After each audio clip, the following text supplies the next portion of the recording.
This tutorial will give a brief overview of how to create tests and surveys in Blackboard and give an introduction into the basic question types. The first step in creating tests or surveys is to navigate to a content area of your Blackboard site. In this case, I will visit the Assignments section.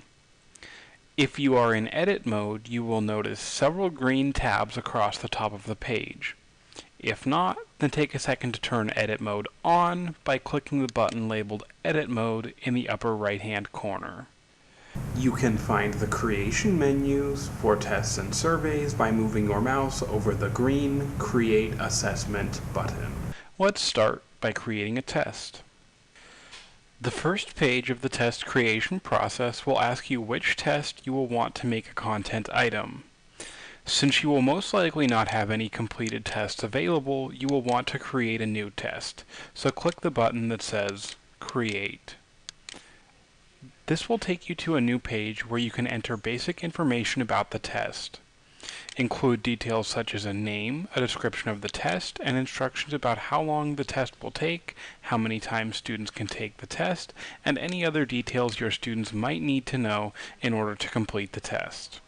You will be able to set the time limit, the number of times the students can take the test, and the dates that it is available for later. You can go back in and edit the test details later if you're not sure about all of these yet. When you are finished, hit Submit. This will bring you to a page where you can create the actual questions you will ask on the test. To create a question, click on the green button labeled Create Question. This will drop down a menu showing you the different varieties of questions that you can ask.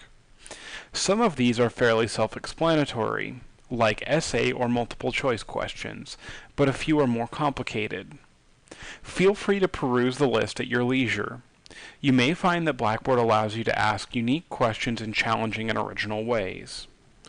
This tutorial will walk you through the basics of just a few of the more common question types. Multiple choice questions are one of the most useful types of questions to ask on a Blackboard exam, as you enter the correct answer while you are creating the test, and Blackboard will automatically grade multiple choice questions when your students take the test and enter the results in your gradebook. By default, Blackboard makes all questions worth 10 points, but you can change this on the next page. Next, enter the possible answers and select the button next to the correct answer so that Blackboard knows how to answer the question.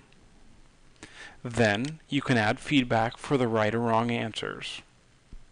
This allows students to see an explanation of the answer after they have finished the test.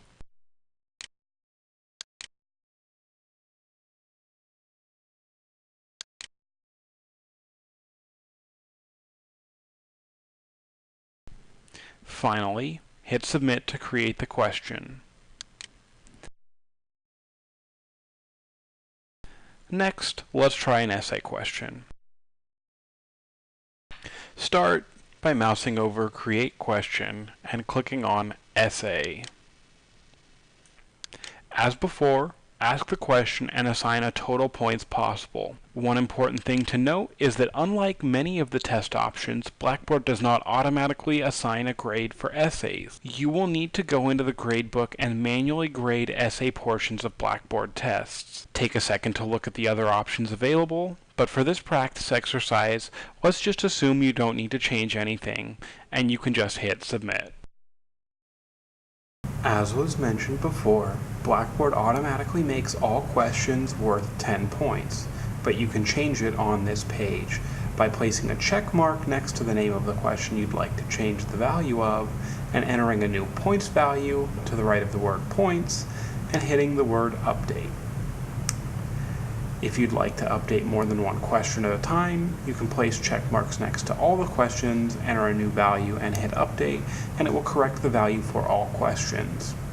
You can also see a total of all of the points possible on the test at the top of the page. Another common question type is true-false. Start as you did with other question types by mousing over Create Question and clicking True-False. Enter the statement that students should be determining the veracity of in the question part, and select the button next to true if it is true, and the one next to false if it is not. If you'd like to give students feedback, take some time to write a response.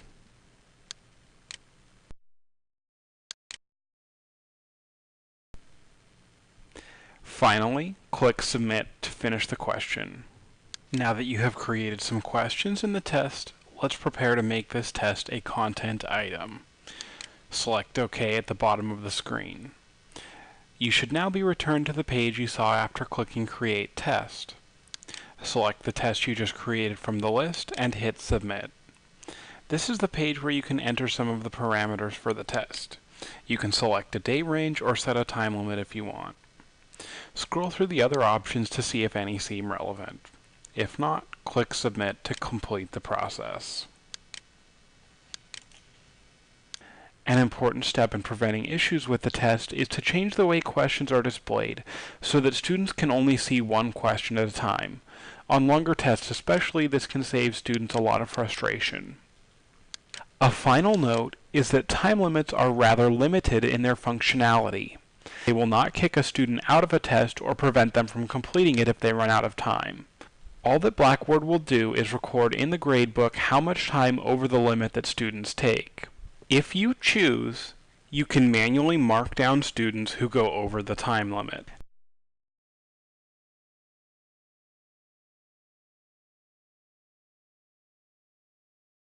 Next, let's look at surveys. You can start a survey using the same method as you did a test.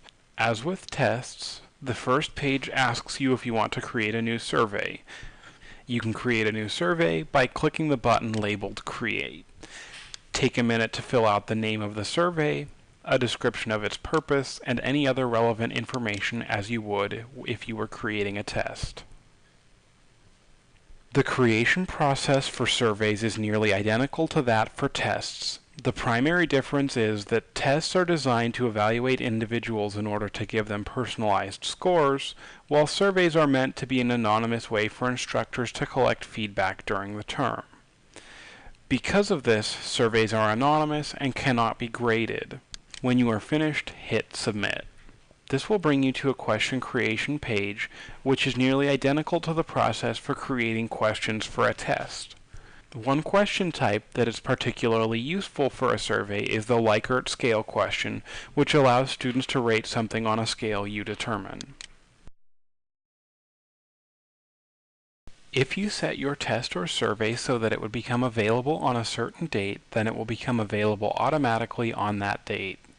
If you did not set a date range for it to become available, you can publish it by navigating to it, clicking on the down arrows next to it, and selecting Edit Test Options for tests or Edit Survey Options for surveys. Scroll down to the options under Test Availability and select Yes next to Make the link available, and then hit Submit. Likewise, you can take the test offline manually by going through this process again and selecting No instead of Yes.